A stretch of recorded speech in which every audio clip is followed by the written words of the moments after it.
महाराष्ट्रात सर्वात कमी जागा लढवून सर्वात जास्त जागा जिंकण्याचा विक्रम हा राष्ट्रवादी काँग्रेस शरदचंद्र पवार पक्षाने केला आहे। महाराष्ट्रात त्यांनी एकूण 10 जागा लढवल्या आणि 10 पैकी 8 जागेवरती विजय मिळवला।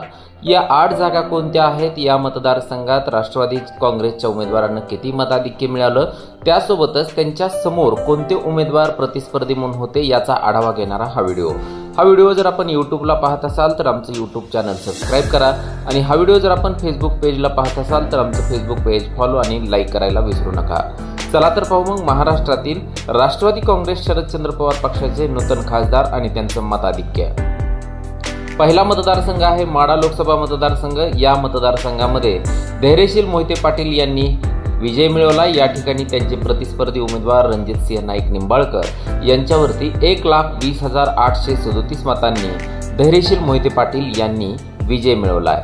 त्यानंतर दुसरा मतदारसंघ आहे दिंडोरी लोकसभा मतदारसंघ। या ठिकाणी भास्कर भगरे गुरुजी यांनी डॉक्टर भारती पवार ज्या केंद्रीय मंत्री होत्या त्यांचा 1,13,199 मतांनी पराभव केला आहे। या ठिकाणी दुसरे एक भगरे सर म्हणून उमेदवार उभे केले होते, त्यांना देखील लाखाच्या पुढे पिपाणी या चिन्हावरती मतं मिळालेली आहेत, त्यामुळे भगरे सर यांचं मताधिक्य कमी झालं।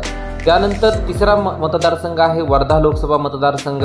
हा विदर्भातील मतदारसंघ आहे। या ठिकाणी अमर काळे यांनी रामदास तडस या भाजपच्या विद्यमान खासदारांचा 81,648 मतांनी पराभव केला। अमर काळे पूर्वाश्रमीचे काँग्रेसचे होते, मात्र निवडणुकीच्या तोंडावरती त्यांनी राष्ट्रवादी काँग्रेसमध्ये प्रवेश केला आणि या ठिकाणी रामदास तडस यांचा पराभव केला। चौथा मतदारसंघ आहे भिवंडी लोकसभा मतदारसंघ। या ठिकाणी केंद्रीय मंत्री कपिल पाटील यांचा सुरेश उर्फ बाळामामा म्हात्रे यांनी 66,121 मतांनी पराभव केला।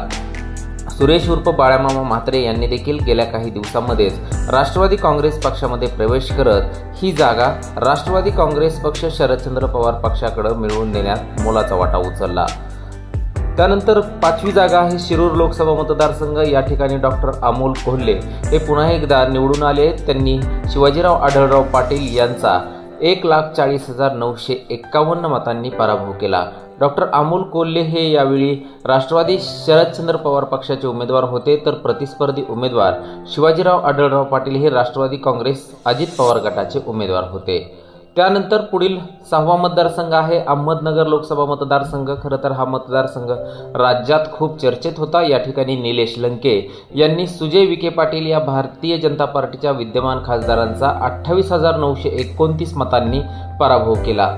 निलेश लंके हे आमदार होते, मात्र त्यांनी आमदारकीचा राजीनामा देऊन लोकसभेची ही निवडणूक लढवली आणि ती 29,000च्या फरकाने जिंकली देखील। बारामती लोकसभा मतदारसंघातून सुप्रिया सुळे व सुनेत्रा पवार या नणंद भाऊजाईमध्ये सामना झाला। हा सामना देखील राज्यात चर्चेचा विषय होता। खरं तर ही लढत अजित पवार विरुद्ध शरद पवार अशीच मानली गेली, मात्र या ठिकाणी सुप्रिया सुळे यांनी 1,58,333 मतांनी सुनेत्रा पवार यांचा त्यांनी पराभव केला, त्यामुळे या ठिकाणी शरद पवार यांनी बाजी मारली।